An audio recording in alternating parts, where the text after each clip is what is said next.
სხვათა შორის ქართული ოცნების რაღაც ნაწილ მხარდამჭერებშიც კი გაურკვევლობას იწვევს და ჯერ ვერ ჩამოყალიბდნენ პოზიციებში დააპატიჟა ჩინეთმა და ესენი არ წავიდნენ თუ ჩინეთმა არ დააპატიჟა და ოცნება დარჩა გაწმილებული.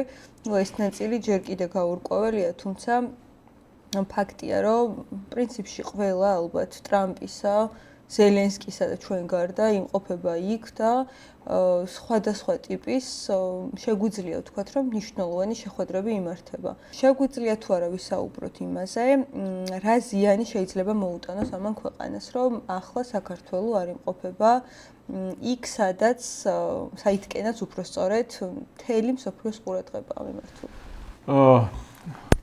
მიზეზები, რატო ჩვენ იქ არ მოვხვდით, ხო, მაგაზე შეგვიძლია მხოლოდ ვიმკითხაოთ, ხო, ერთი ვერსია რომ არ დაპატიჟეს ჩინელებმა, მეორე ვერსია ესენი არ წავიდნენ. თუ არ დაპატიჟეს, მან რაღაცა ლოგიკა ხო უნდა არსებობდეს, აი რატო შეიძლება არ დაპატიჟო, ხო? ბოდიში რომ გაწყვეტინებ, ერთ სააგენტოს მაგალითად ქონდა ასე გავრცელებული ნიუსი, რომ ჩვენ მივმართეთ მთავრობის ადმინისტრაციას და მათ დაადასტურეს, რომ თქვა ჩინური მხარისგან არ მოვიდა მოწვევა. თუმცა მეორე სააგენტო მაგალითად წერდა, რომ მათ მიმართეს ჩინეთის საგარეო უწყებას, ანუ ჩინეთის წარმომადგენლობას საქართველოში და პასუხის გავრცელებისთანავე გაცნობებს ვთქვათ რა იყო ვერსია. ანუ ის რომ უშუალოდ რაღაცა კონკრეტული პასუხი ან მთავრობის მხრიდან გაკეთებულიყო ან მასე ან ჩინეთის უწყების საგარეო უწყების მხრიდან მსგავსი რომ არ არის, თუმცა რაღაც ვერსიები ასე თუ ისე ვრცელდება. ხო, ანუ იქ რაღაც ოცნების გამპრავლებლებმა დაიწყეს რაღაცა ვერსიები ჯონგლირება, რომ იქ ეს შანხაის ორგანიზაციაში ჩვენ არა ვართ არც პირდაპირ წევრები, არც დამკვირვებელი წევრები და ასე შემდეგ. შანხაის ორგანიზაციაში ეხლა კიდე ტარდება მანდ იაპონიაზე ჩინეთის გამარჯვების წლისთავი აღლუმი, ხო? აღსანიშნავი აღლუმი, რომელიც 3 სექტემბერს არის და მანდ ფიცოც ჩავიდა, სლოვაკეთის პრეზიდენტი ის ჩავიდა, რა ქვია, უნგრეთის წარმომადგენელი საგარეო საქმეთა მინისტრი ჩადის და ანუ არ იგულისხმება მანდ, რომ ის რა ქვია, შანხაის კლუბ, იმის ორგანიზაციის წევრები უნდა ყოფილიყვნენ, ვინც არიან, მან ჩასულები საერთოდ რასის სულელია, მაგაზე ლაპარაკი და რასში უშლის მეორე მსოფლიო ომის გამარჯვებასთან მიძღვნილ ღონისძიებაზე შანხაის ორგანიზაციის წევრობა და საერთოდ აი რაღაცა გაპრავების ის დგება ხოლმე, სხვა ყველანაირი ვერსია ითქმის და ვისაც რა მოეწონება ოცნების სტილია, ხო? რეალურად ამ ორ ვერსიაში ჩვენ ახლა არ ვიცით რომელი მოხდა, არ დაგვიძახეს თუ ჩვენ არ წავედით, თუ არ დაგვიძახეს, ეგ რას ნიშნავს, რატო არ დაგვიძახებდნენ, ხო? ალბათ რუსეთის ინტერესი იქნებოდა, რომ არ ჩავსულიყავით, ხო? სხვა რატო ჩინეთი თავისი გადმოსახედიდან საკუთარი ინტერესიდან გამომდინარე, რატო გვეტყოდა უღარს არ ჩამოვიდეს საქართველო და შენ რო გეთხოვ ამ საქართველოს ხელისუფლებას რო ეთხოვ ეხლა რო ჩამოვალ და არა შენ აქ არ დაგიდან ხო საქართველოს ხელისუფლება არ მევასებ ასე ხო არ დადგებოდა არა საკითხი თუ იმათ არ დაგვიძახეს ესე იგი რომელიღაცა მონაწილე ქვეყნებს ამისი რაღაცა საწინააღმდეგო ქონდათ და მისი ინტერესი უფრო მნიშვნელოვნად უნდა ჩათვალეს ხო ეგ არის ალბათ რუსეთი იქნებოდა მაგრამ დაუშვათ სხვა არ ვიცი ვინ ეგ მაშინ იმ ვერსიას წარმოდგენას რომელსაც აი ძალიან აქტიურად აგებდნენ ოცნების მხარდამჭერები რომ იცით რა ჩვენ ახლა ჩინეთთან სტრატეგიულ პარტნიორობას რომ ავაწყობთ ჩვენ მაგალითად რუსეთის ზეწოლისგან და ამერიკის ზეწოლისგან დაგვიცავს ჩინეთის ინტერესი ხო ნუ რა ვიცი ხა ჩინეთი თუ რომელიღაცა ქვეყნის მოთხოვნით ინტერესის გამო შენ არ გეძახის მაშინ ნუ მან ეგ ცოტა იმის დემონსტრაცია რომ შენი ფასეულობა ძალიან პატარა ყოფილა თუ რუსეთის მოთხოვნით არ გეძახის რუსეთთან მიმართებაში შენ არავინ არ აგირჩევს ეგ მტკიცდება ხოლო მით უმეტეს თუ იქ კიდე რომელიმე სხვა ნაკლებ მნიშვნელოვანი ქვეყნის მოთხოვნით საერთოდ არ ჩაგიყვანს არ ვიცი ვისი ეგ მით უმეტეს ხო ძალიან ჩვენ ძალიან დაბალ მნიშვნელობაზე მეტყველებს და ესე იგი ნუ ირკვევა რომ ჩინეთს ფეხებზე ვკიდივართ თუ მეორე ვერსია იყო, მე ხა მეორე ვერსია უფრო დამაჯერებელი მგონია, მაგრამ არც ერთს არ გამომწვა. თუ მეორე ვერსია იყო, რომ ესენი არ წავიდნენ, ესენი არ წავიდნენ გასაგებია რატო? ამერიკასთან მინდა ლაპარაკი და ამერიკა არ გავანაწყენოთ. ხო? და ასევე აქ კომპონენტი ფაქტორი არის ისიც, რომ ხო შიდა ისინი რა ქვია პროდასავლელი ამორჩეველი არ გავანაწყენოთ ჩინეთში ჩასვლით, მით უმეტეს იქ დგომით, სადაც პუტინიც იდგება. ხო?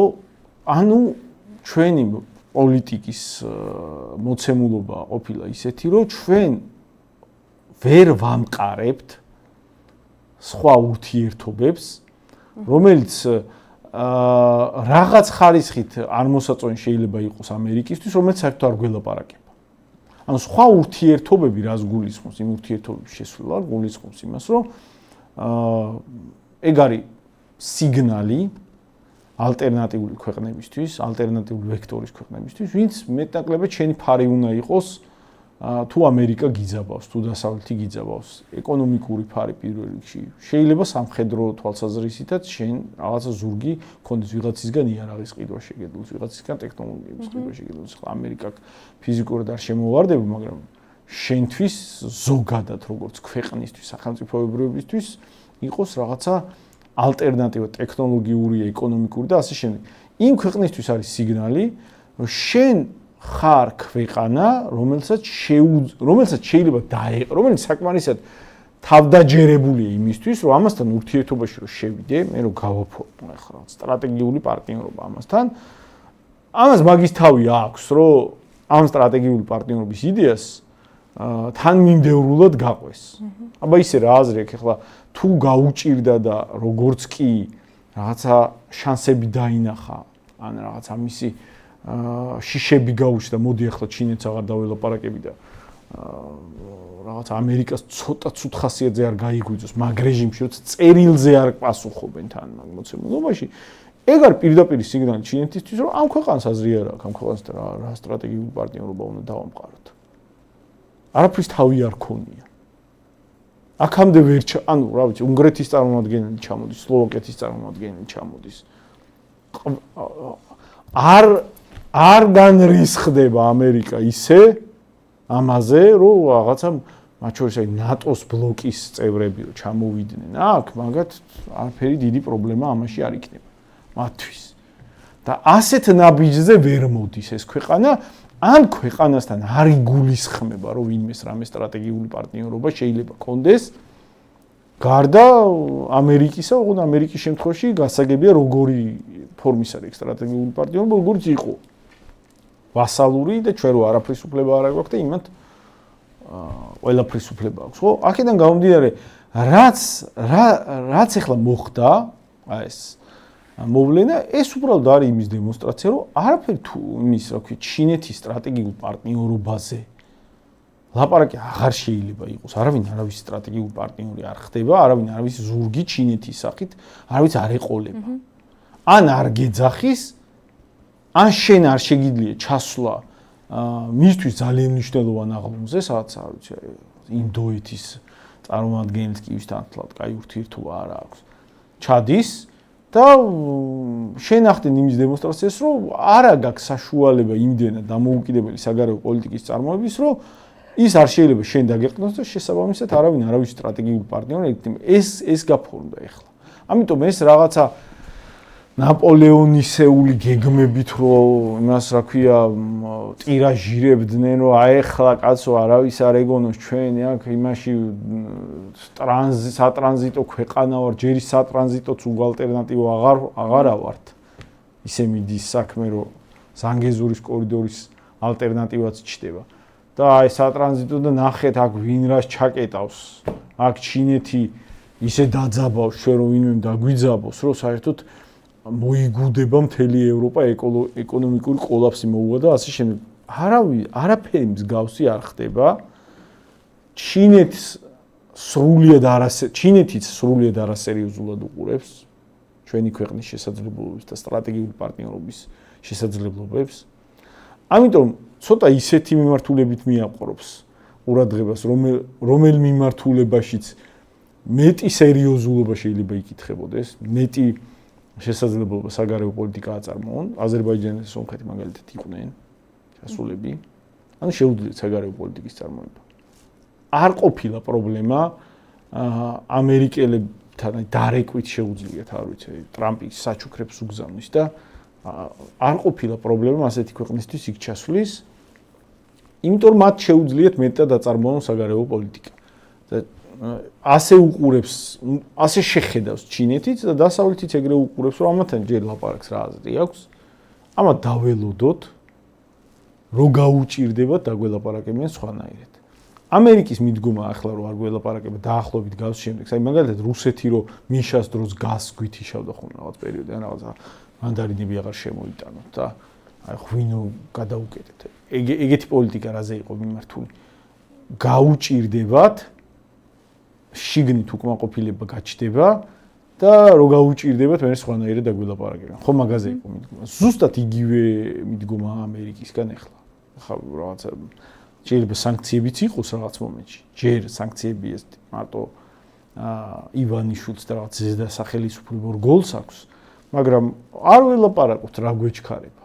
იყვნენ ჩვენგან იზოლაციის რეჟიმში და გაუჭირდება და მე სხვანაირად დაგველაპარაკებიან.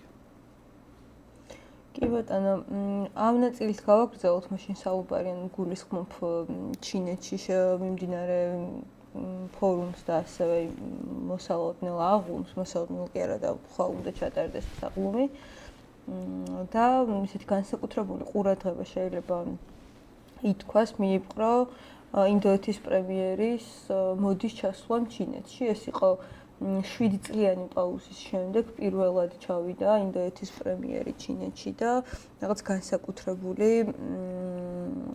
შეფასებებიც გამოიწვია და განსაკუთრებული აღნიშვნაც იყო ამის შესახებ, რომ არ ქონდათ კარგი ურთიერთობა ამ ქვეყნებს ერთმანეთთან, ეს 7 წლიანი პაუზაც ამის მაჩვენებელი იყო, თუმცა როგორც ჩანს ახლა ეს რაღაც უთანხმოება მეტნაკლებად დაალაგებისკენ წავიდა. ანუ რას შეცვლის, ჯერ რას ნიშნავს ეს შეხვედრამდე შეგვიძლია ჩვენ ვთქვათ, რომ ამ ორ უდიდეს ქვეყანას შორის ურთიერთობა მეტნაკლებად სტაბილურობისკენ წავიდა და ამას გარდა რას შეცვლის ზოგადად ისეთ გეოპოლიტიკურ ვექტორზე და ზოგადად მოთამაშეებს შორის ამ ორი ლიდერის შეხვედრა და ზოგადად ფაქტი, რომელიც ჩვენ ვნახეთ შანხაის რაღაც კონფერენციის ფარგლებში. ხო, არა მარტო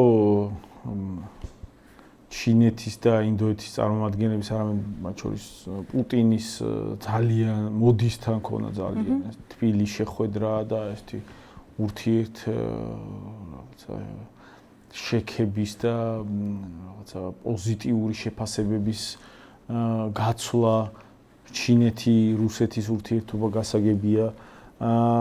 მთელი ეს პროცესი სინამდვილეში არის ეს ამერიკული დომინირების წინააღმდეგ ძალების გაერთიანების მცდელობა, რომელიც ეფექტურად მიმდინარეობს, იმიტომ რომ ახლა მაგალითად ხაზად გაზრდებდა ბოლო კვირების განმავლობაში მსოფლიო პოლიტიკას მოცემულობა, სადაც ამერიკა ემუქრება ინდოეთს რუსული ნავთობის შესყიდვის პასუხად სანქციების დადებით, ტარიფების, სავაჭრო ტარიფების დადებით და დაადო აზიაში, თორსები აზიის ქვეყნებიდან ყველაზე მაღალი ტარიფები ახლა ადევს ინდოეთს და ინდოეთს ამის პასუხად უარი უნდა ეთქვა რუსული ნავთობის შესყიდვაზე, რომელსაც ყიდულობს ბევრად იაფად ვიდრე ნავთობი იყიდება სხვა ქვეყნების ნავთობი იყიდება მსოფლიო ბაზარზე და მე ამ ნავთობს გადაამუშავებს ინდოეთში ინდური კომპანიები გადაამუშავებენ და უკვე სხვა მათ შორის ევროპულ ბაზარზეც ყიდიან ძალიან დიდი ოდენობით და იღებენ დიდ მოგებას. აქედან გამომდინარე და ინდოეთმა თქვა რომ უარს არ ვიტყვით რუსულ ნავთობზე, იმიტომ რომ ტარიფები, რომლებიც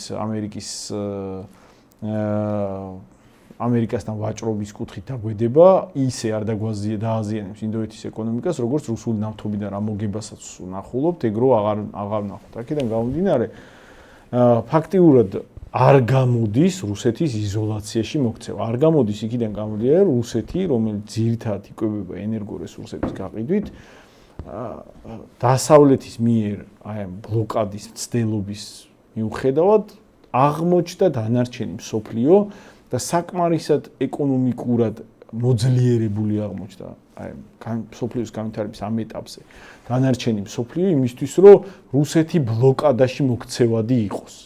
ანუ უბრალოდ გადაამისამართა საკუთარი ნავთობი აზიის მიმართულებაზე, რუსული ნავთობის დაახლოებით 50%-ს ეხლა ყიდულობს ჩინეთი და დაახლოებით 35%-ს ყიდულობს ინდოეთი, ანუ დაახლოებით 85% რუსული ნავთობის იყიდება ჩინეთ-ინდოეთზე. თან საინტერესოა, რომ ჩინეთის თლიანი ეს ნავთობის მოხმარების დაახლოებით 20% შეადგენს რუსული ნავთობი. ანუ რუსული ნავთობის ნახევარს ყიდულობს ჩინეთი, რაც გააქვს რუსეთს უცხოეთში. და ამ ნავთობის თლიანი ოდენობა ეს 50% მთელი ნავთობის ჩინეთის მოხმარების 20% შეადგენს. ანუ ჩინეთს პოტენციურად შეუძლია მეტიც გაზარდოს. ანუ სხვაგან აღარ იყიდოს და იყიდოს აქედან. ანუ ირკვევა, რომ სოფლიო იმ კონდიციაშია, რომ ის აღარ ექვემდება დანარჩენი სოფლიო დასავლეთის მიღმა არსებულ სოფლიო იმ კონდიციაშია, რომ ის აღარ ექვემდებარება ბლოკადას.